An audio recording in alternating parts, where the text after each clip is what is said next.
Rubbing elbows. Understanding an English idiom. Hello, everyone. Welcome to our English language learning channel. Today, we're going to explore the phrase, rubbing elbows. This idiom is commonly used in English, and understanding it can really help you sound more like a native speaker. So, let's dive in and find out what it means to rub elbows with someone.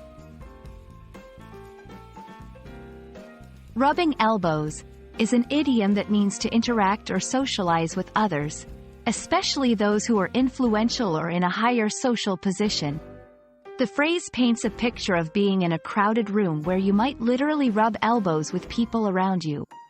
But more than just physical contact, it's about networking and forming connections. Understanding where an idiom comes from can often help us remember it better.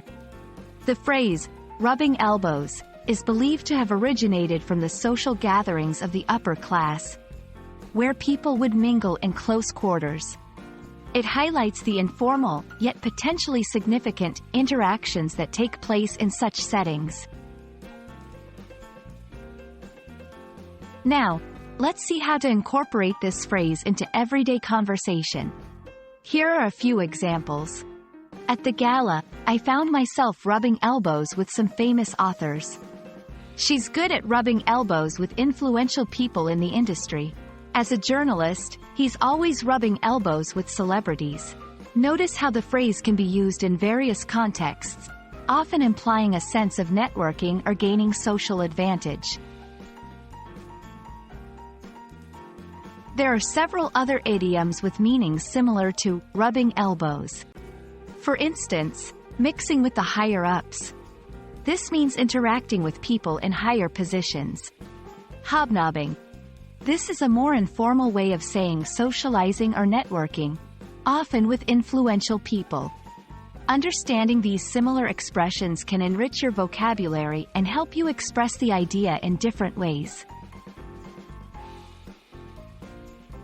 And that's all about rubbing elbows. We hope this video has helped you understand this interesting English idiom. Remember, idioms like this add color and depth to your language skills, making your conversations more vibrant and engaging. Keep practicing, and don't hesitate to try using rubbing elbows in your next English conversation. See you in the next video.